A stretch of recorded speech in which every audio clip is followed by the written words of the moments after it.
Puji Tuhan, saya selalu dikuatkan. Dan mohon maaf Pak Ketua dan rekan pendeta diakon, saya tidak pakai seragam karena saya harus mengawasi tangan saya ini, karena sering bisa berdarah kalau saya salah gerakan tangan sampai malam nanti. Terima kasih, saya selalu dikuatkan dan dipulihkan oleh Tuhan semua atas kasih karunia Tuhan dan juga topangan doa dari seluruh sidang jemaat dan keluarga. Bapak Ibu sidang jemaat yang terkasih dalam Tuhan, saya mungkin mengutip dari nas Alkitab yang tadi sudah disampaikan, dan saya memang tidak memegang catatan, tetapi berdasarkan daya ingat yang ada dalam pikiran saya mampu dan saya akan bisa bersaksi karena saya tahu kemuliaan Tuhan itu sangat tinggi. Dan apa yang sudah dibacakan tadi bersama, kita mendengarkan bagaimana proses dari pemindahan tabut Allah tersebut ke Yerusalem yang begitu besar. Persiapan telah dilakukan Raja Daud pada saat itu. Kita tahu bersama bahwa tabut Allah ini telah 6.000 tahun lamanya, dan pada zaman Musa pada saat itu. Dan ketika Allah memilih Musa sebagai seorang pemimpin yang membawa masyarakat rakyat Israel atau Bani Israel keluar dari tanah perbudakan tanah Mesir menuju tanah perjanjian yang telah dijanjikan Allah, tidak begitu mudah perjalanan yang dijalani. Dan bagaimana kita tidak tahu bahwa tabut Allah ini adalah didapat oleh Musa ketika Musa berada di Gunung Sinai bersama seluruh Bani Israel pada saat itu.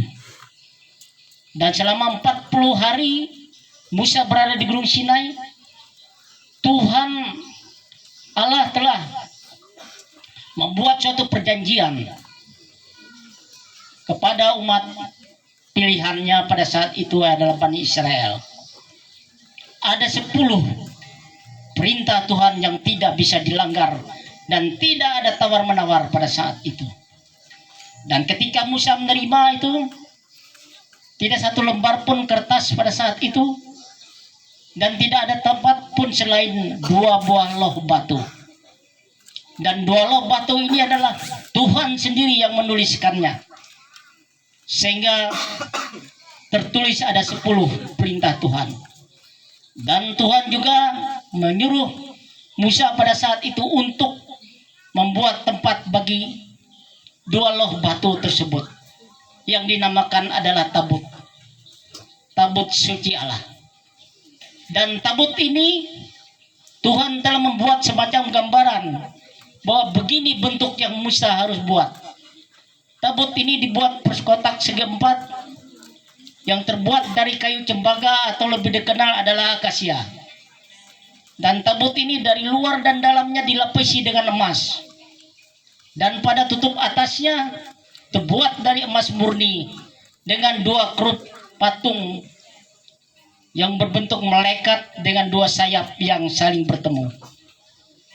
Dan untuk diketahui, ukuran tabut ini adalah panjang 114 cm, lebarnya 70 cm dan tingginya 70 cm. Nah, ini ukuran secara detail dari tabut tersebut. Dan apa isi dari tabut itu selain 2 loh batu firman Tuhan yang sangat luar biasa dan ajaib itu?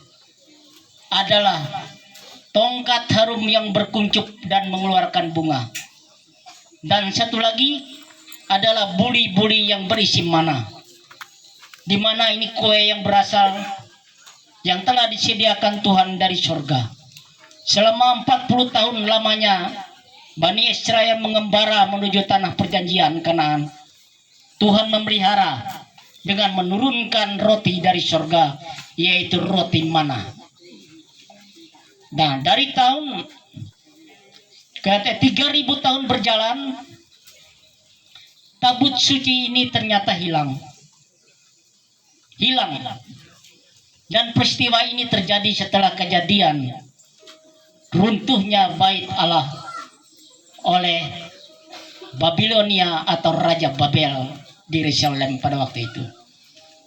Tabut suci ini tersimpan di dalam bait suci yang dibangun oleh Raja Salomo dan Raja Daud dalam satu kamar yang kudus, dan hanya satu orang yang bisa melihat setiap tahunnya adalah kepala imam gereja. Bapak Ibu yang terkasih di dalam Tuhan, begitu dahsyatnya tabut ini.